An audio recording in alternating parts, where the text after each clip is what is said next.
Welcome back to another episode of the AIM Show. Today is about growth, loneliness, and embracing the lonely chapter of your life. So let's get right into it. I think sometimes we feel disconnected or out of sync with the world, but this might actually be a sign of personal growth. And how can that be? I think disconnection is not always going to be a negative thing, and it's often a space where growth happens. So I guess we'll start off with, have you ever felt like you're moving on a different path than everyone else? Like you're moving, let's say you're moving this way and everyone is moving that way, right? Have you felt like you're moving in the completely opposite way? I think at first it feels very lonely because you're going there alone, right? Like if everyone's going one way and you're going the other way, you're alone and it feels like isolating. You might even feel like you're drifting away from people. You're drifting away from the people that you used to hang out with or the opportunities that you used to surround yourself with.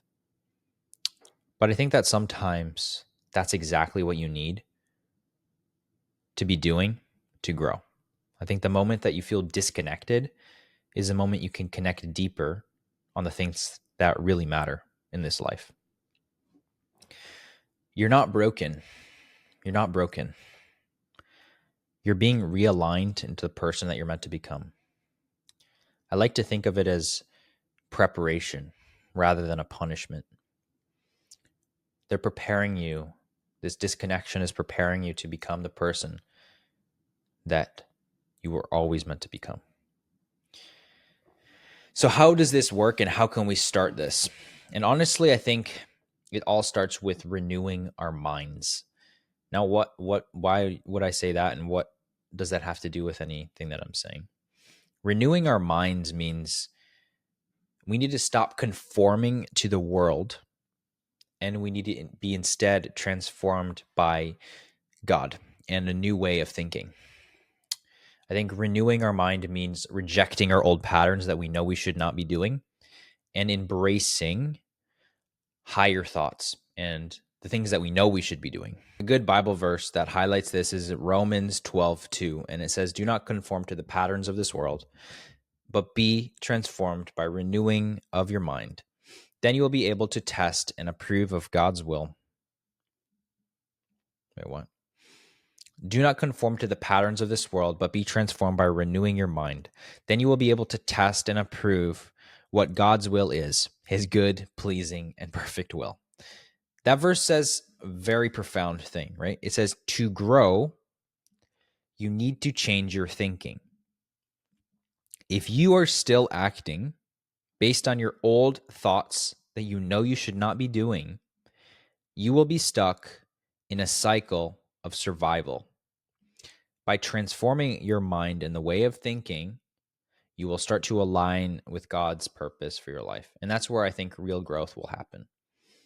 So my action step to you is try to identify that one area in your life where you're stuck in the old patterns and your old thoughts. Is it your finances? Is it your relationships? Or more on a personal note, is it how you view yourself? That's something that I struggle with. So that's something that I'm going to be doing this week. So I think spend some time focusing on renewing your mind in that one area. Find some scripture that connects to it. Find books, find ancient quotes, ancient philosophy. Or maybe you should just ask a friend. You should phone a friend up and say, how can I think about this differently? Am I doing this the right way? What should I do? Get another perspective on it. You do not have to agree with everything that they say, but sometimes it's better to talk about the thing that you're struggling with, the thing that your mind or what you're trying to renew in your mind. Get another opinion on it, get another thought, and get another discourse. Try to strengthen your mind to be a better critical thinker and understand things from a different perspective. Now, I think we oftentimes look at growth and forget that it requires a lot of sacrifice. Growth is, a lot of people look at growth and we're like, oh, we want to grow, we want to grow, we want to become the best version. But it requires an immense amount of sacrifice to the person that you are right now, to the person that you want to become, right?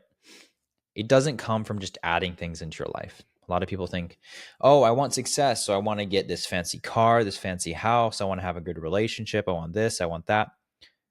But it comes from removing the things that keep you from getting to that thing, keeping you from getting to the things that you want, like the car, the house, and the thing. So the bad habits, right? The identities that you hold on yourself. And more importantly, the relationships that keep you from your potential.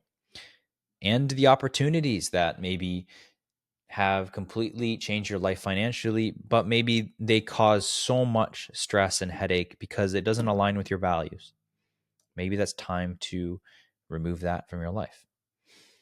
You have to be willing to quote unquote die to your old version of yourself.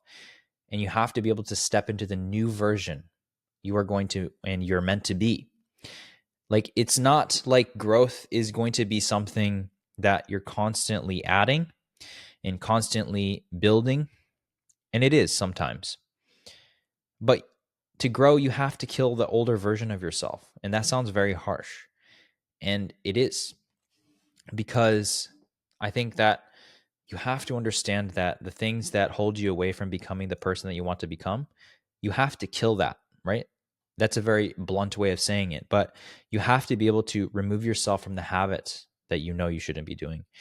You shouldn't be connected to the relationships that you've been holding on for years and years. You shouldn't be holding on to the business opportunities that put so much stress on your plate that keep you further away from God, right?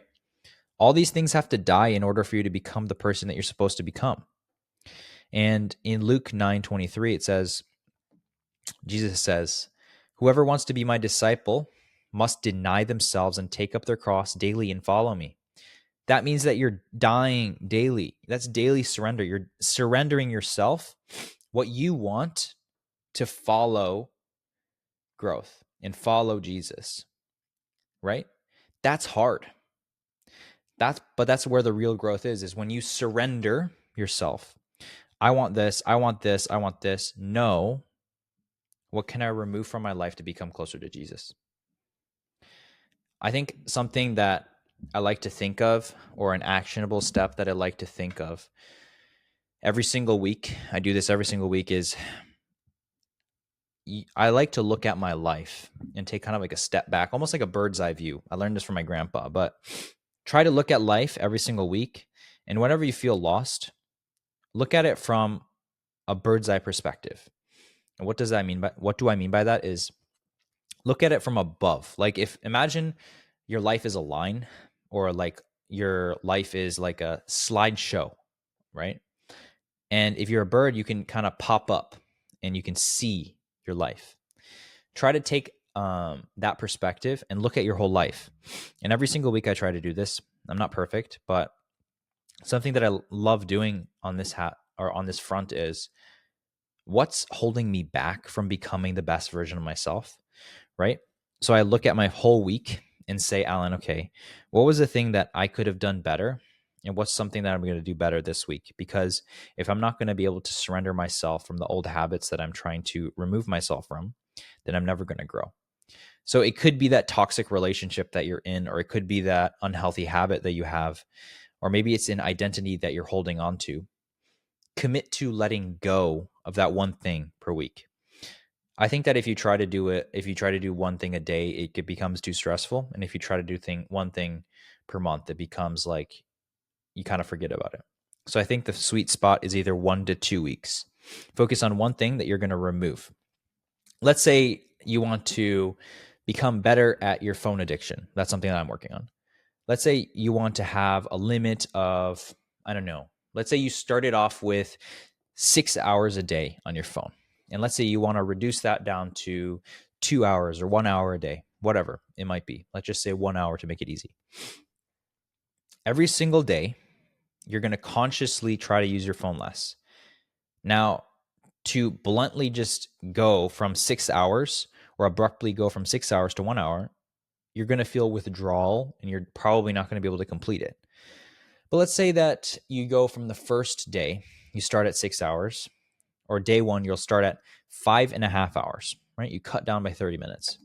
So maybe that extra 30 minutes you spend time with your family, or you spend time in prayer, or you spend time on your business, or you spend time. There's a bajillion things that you could do in that 30 minutes. Let's say that you do that for 3 days or 2 days. It depends on if you're doing this for a week, if you're doing it for 2 weeks. But find what works for you. Let's say you go down 1 hour per day. That's pretty abrupt, but let's say that you do that, right? It'll take you a relatively short amount of time to get down to 1 hour per day. But let's say you start at 6 hours, then you go to 5, then you go to 4, then you go to 2, then you go to 1. You know it's good for you. It's hard, but growth is hard. Daily surrender is hard. Taking up your cross and prioritizing God over your phone, prioritizing your sleep over your phone is extremely important. I recently watched a podcast by Chris Williamson and Joe Rogan. And if you haven't watched those two phenomenal podcasters, go check them out. They're amazing. They're funny. They're natural at it. Something that I aspire to be one day. Beside the point. They were talking about, Chris was talking and highlighted the point that most Americans sleep an average of 6.5 hours a night. Now that's pretty bad. Like that's probably around how much I sleep. I probably try to aim a little bit higher than that.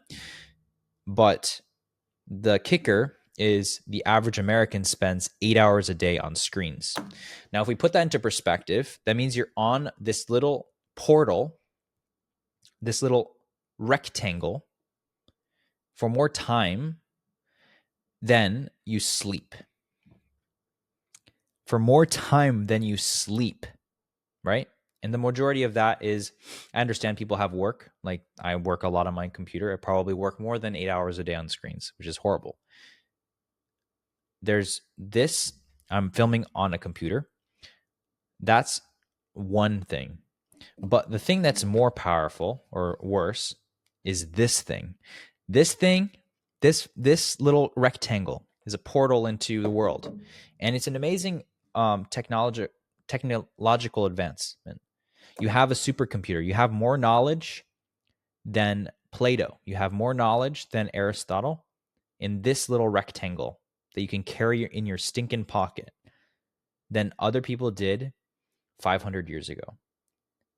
So you have to understand the power of this. If you use it to your advantage, you can become very, very, very well versed. You can become very successful, and it's an amazing tool. But if you use it wrong and you spend 6 to whatever, how many hours you spend on your phone, that's not a good thing to do. It just isn't. Like, I think they were talking about this and they were touching on how in like 10 or 20 years, one of the regrets is going to be, I wish I didn't spend as much time on my phone. And if I go down the trajectory that I'm going on my phone and my computer, I know that I'm going to say that when I get old. So that's something that I'm working on, is try to reduce and cut down all of my phone and screen time. So that was a really long tangent. But what I was trying to get at is try to commit to letting go of one habit that you know you shouldn't be doing, that you are doing, that you can try to get rid of.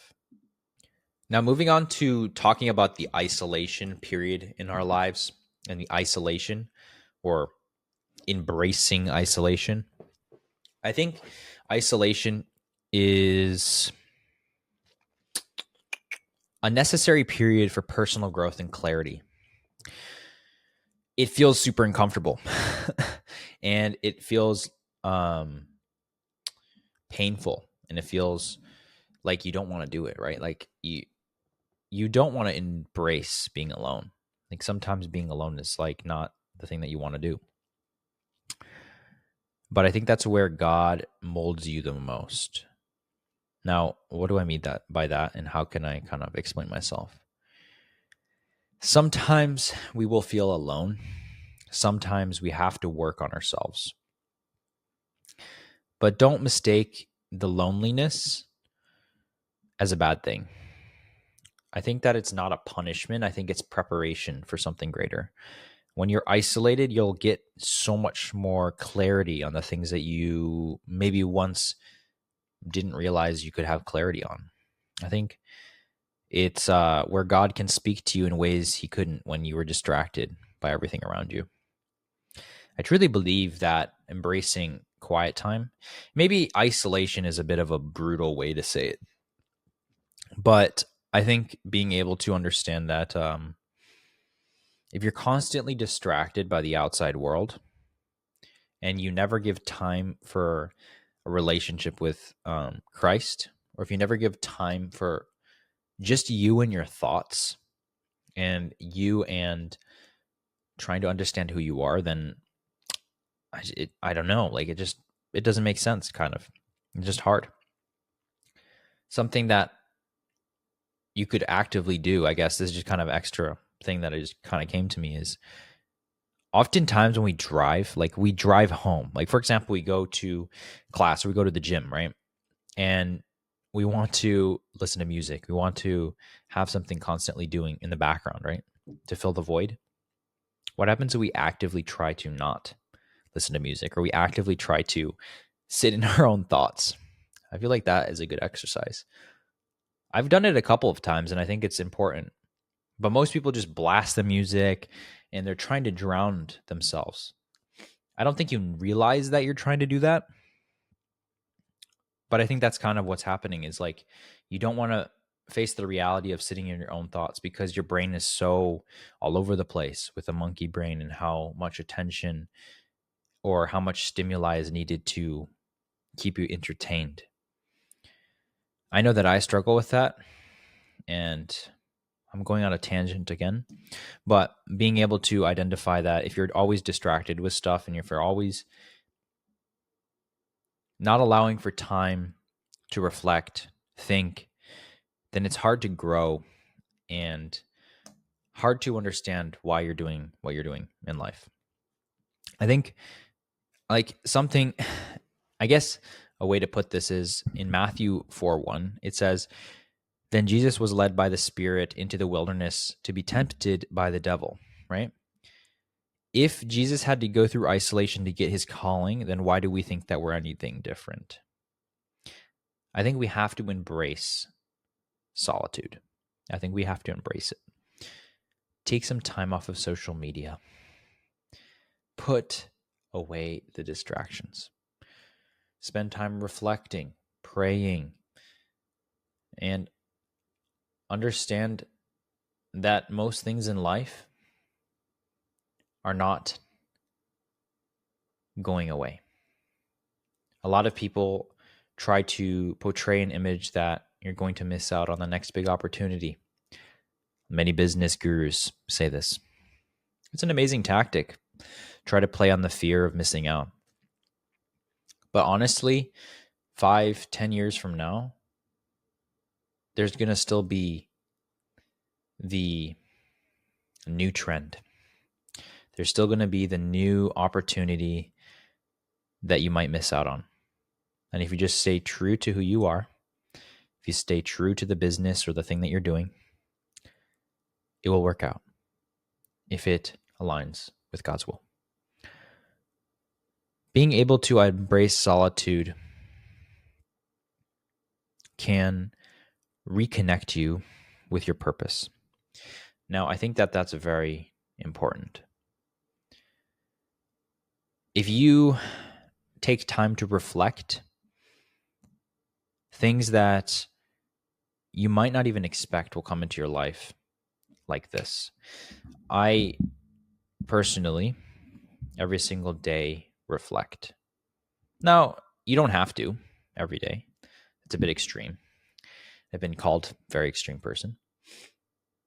But you have to understand the power of reflecting. And I think that many people overlook it. So I just encourage you to just take maybe one day a week to reflect. Start there. Write some stuff down. Use a pad and paper and write. Right? Like I feel like we just use our phones now to take notes. I'm very guilty of this. But the act of like actually physically writing something is kind of cool, and you remember it too. Moving on to trusting the process. Trusting the process and trusting God's plan for you. Trusting the process means that you're going to have to trust it through hard times in life. It's going to be hard, especially when things do not go your way. But you have to remember you're not in control. God is, right?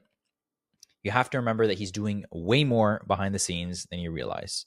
In Psalm 23, 1 through 4, it says, "The Lord is my shepherd. I lack nothing. He makes me lie down in green pastures. He leads me beside quiet waters. He refreshes my soul. He guides me along the right paths for his name's sake. Even though I walk through the darkest valley, I fear no evil, for you are with me." That is one of my favorite verses in the Bible.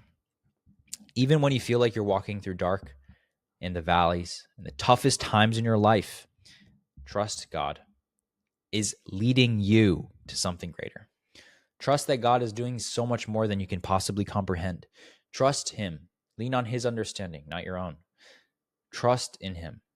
If you trust in him, you would not be worrying about things. And that's something that I really struggle with. And honestly, I think that's probably one of the reasons that I took so long to start this podcast. Not many people know this, but I've been talking about starting this podcast since the fall of last year, or maybe even the summer. And I was talking to one of my friends about it, and they encouraged me to start. They're very, very, very kind of them.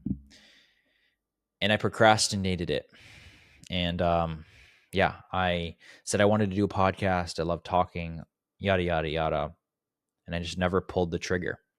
And eventually, when I posted my first episode, I had a lot of dark valley, fear, anxiety, worry. I don't know why. Probably because I didn't think that I had a place to speak, or probably because I didn't feel like it was right to speak. But eventually I just pulled the trigger and said, maybe someone can gain value from this, right? If one person can take away some sort of knowledge, some sort of value, some sort of impact, then it's all worth it. So I posted that first video. I posted that first podcast. And ever since then, it's been all uphill. It's been an amazing journey so far. And I think that you have to understand that walking through the darkest of valleys in the beginning, having the worry, having the anxiety, having so much fear in your heart, is you just have to give that to God. And you have to just trust on him and lean on his understanding and lean and trust that he's going to do something so much greater. I think something that we can reflect on, all of us can reflect on, is what have we been struggling to trust, or how have we been struggling to trust the process? Are we worried about our career? Are we worried about our relationships? Are we worried about our finances? Are we worried about what other people may think of us? Take one step this week to surrender one worry to God and trust that he's working behind the scenes. That is something that I think is very important. So I'm going to give you that, that nugget, or whatever you would call it. I think finally, I want to just touch on growth and understanding. I think true growth comes from understanding that your calling is bigger than your current comfort zone. Now, let me say that again. Your true growth is understanding that your calling is bigger than your current comfort zone. At the end of the day, growth isn't just about becoming better in one area of your life. It's about stepping into the fullness of God and who he created you to be. It's about kind of understanding that you're called for more than what you are seeing currently in your life right now. The discomfort you are feeling is part of the process. In Proverbs 4, verse 7, it says, the beginning of wisdom is this: get wisdom through the cost. In the beginning of wisdom is get wisdom through it cost all you have. Get understanding. You are being called to a higher place in life, and with that comes wisdom, clarity, and purpose. So reflect on your long-term goals.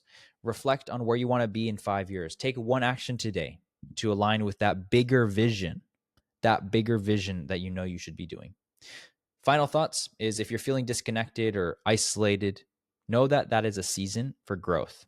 Embrace that discomfort, trust the process, and keep your eyes on the bigger picture. Thank you so much for joining me today. If you found this episode helpful, share it to someone who you think should hear it. Until next time, keep growing, keep inspiring, and I love each and every one of you. I know this was kind of a tangent episode, but I'll see you guys next time.